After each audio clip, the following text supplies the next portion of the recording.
Now,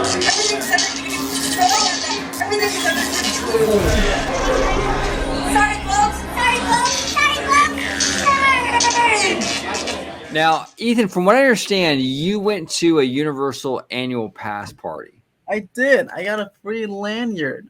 Shout out to SoCal Pals. Go subscribe to them. They're almost at 2,000.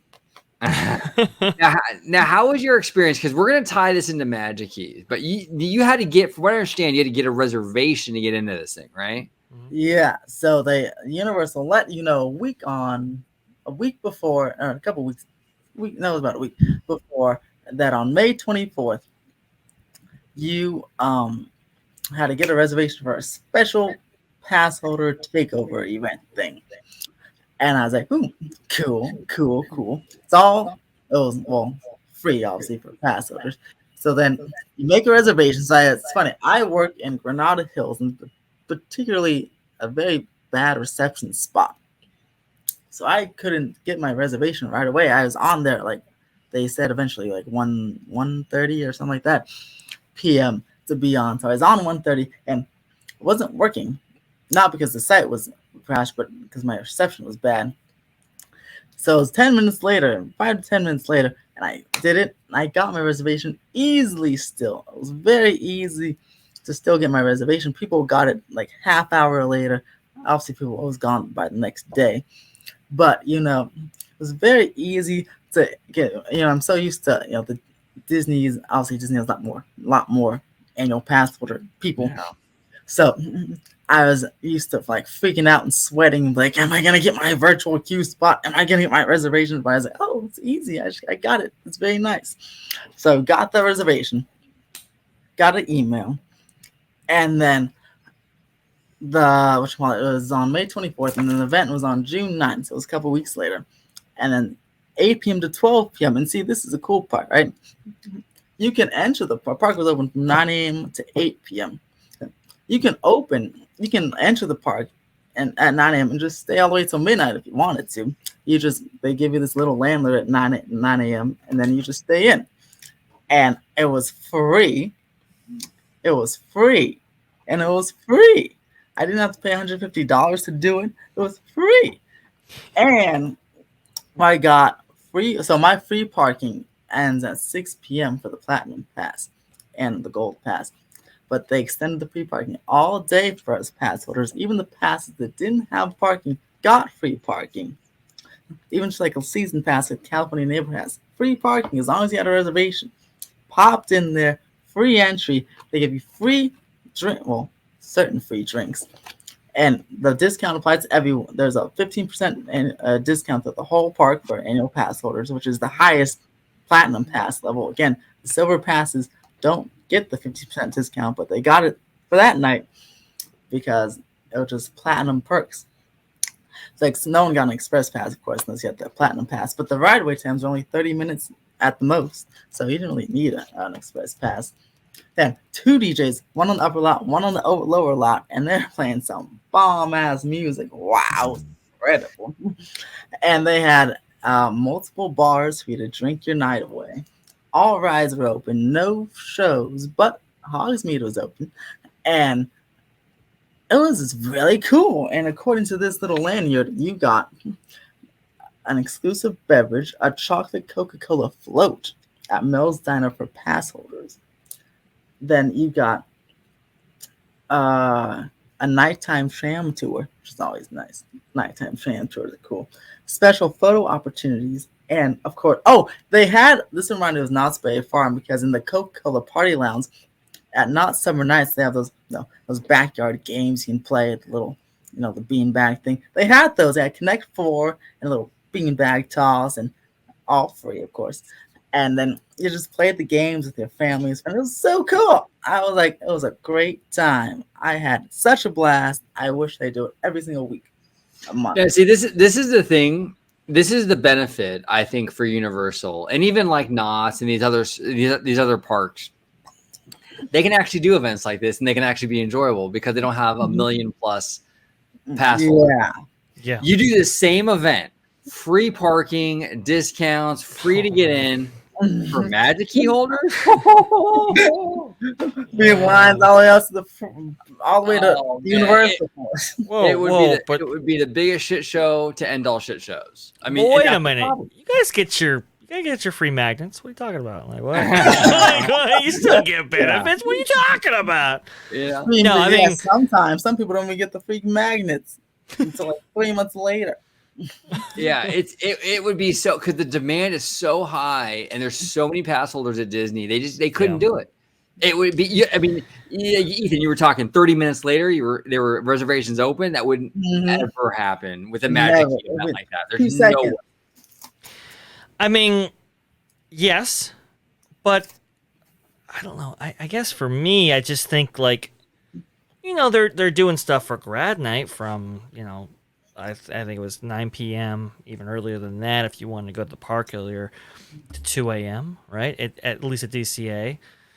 Couldn't we do a series of Magic Key nights, perhaps? And really inculcate some goodwill. You could limit it because like grad night's specific for like high school kids, so it's a very narrow audience. Oh, sure, no question. But Universal, okay, then how about one pass? Oh no, so one night for each key. Monday, Enchant Key. Tuesday, Dream Key. Wednesday, and then you make your reservation bucket just on those guys, so it's a little bit easier, and the website maybe won't crash every time, and then you have more capacity. I feel like they have to spread it out, like you said, over a week, but each night is a certain pass. It would be a lot more. It's pretty enjoyable, not super crowded, and most people will still that way. Most people also more overall people will still get to go because each pass will be on a different day. Yeah, I mean, look, I'm with you, OG. It's like, do they really need to go through all that hassle? Probably not, but it's people talk about morale right now, especially related to a certain executive that may or may not have lost his job. But morale for the Magic Keys and pass holders in Walt Disney World is so low. And everybody's talking about, hey, I'm not going to re-up. I'm not going to do this. Why not inculcate some goodwill by doing something like this? I think it'd be a fascinating thing. Yeah, no, absolutely. Yeah, if they could figure out the logistics of it, where it wouldn't, because you just don't want to have a situation where you're creating more animosity. You don't want a situation where these key holders are trying to get into the Magic Key event, and now they're locked out of it because the demand's so high. So now you're putting fuel on the fire that was already, it has to be done in a way where everyone can get in, but it's not like a mess, If they can manage that somehow, and I think they can. I think maybe you open up to a number of nights. Maybe you have, I don't know, maybe you have access to one of these events per year, right? And then when you can only get in that night, you can't get in any subsequent nights, and that way you can keep it fair, balanced. I think that would be really cool. Would it require some effort? Yeah, and I don't think Disney's willing to necessarily apply that much effort towards an event like that. But it's we're seeing a lot of monetization with the parks, right? They're selling the parks not even just one time a day, but maybe 2 or 3 times a day now. Corporate events and grad night events and so forth. It'd be kind of cool if they could actually do this. But props to Universal to actually making that effort and making that events relatively successful. You were saying that Ethan, even with maybe going as long as 10 minutes, offering those reservations, that if the lines were even lower, like 30 minutes. Yeah, 30 minutes. Even Secret Life of Pets was 30 minutes. That's impossible. It's usually like 3 hours. But really, it was 30 minutes the whole time. And also, the website never crashed when I was trying to do my thing. I was seamless. Just typing the thing, my path, and never crashed. It's very easy. And lines were nice and short. And there's, again, a lot of other stuff to do. So even there's a lot of people there. Now, the party areas are really packed. A lot of people there. But there's so much other stuff happening that it made the ride times like super short. And another shocking thing. Ready? I don't think in The Simpsons, but at least in Super Silly Funland, They closed the games. What? That's right. They closed an opportunity to make more money from people. Wow. Well, that's yeah. They Where are my pearls? I gotta clutch them. That's insane, right? I went on the Wow. super silly fun little Dumbo thing because that's also usually gets a long line because low capacity. But I walked right on, so I get some good nighttime views of the valley. Then I walked on, I looked over to the right, and I'm like, wait a second, the games are all boarded up. Like, I don't. They took an opportunity to take $10 from people. No way. Here we Crazy. go. Right there. Exactly. I was like, great Scott, this is crazy. Now, do you think that might be too a little bit of like a staffing thing where like there's a we can pay the person to staff the games for X amount of dollars per hour compared to how many people were there? Maybe it wasn't worth it. Maybe, but I'm just gonna hope, and I'm gonna go with they just took an opportunity to not give money to people. Sector 2. Malfunction in Sector 2. All droids will be shut down for reloading of labor programs. Stand by for power disconnect.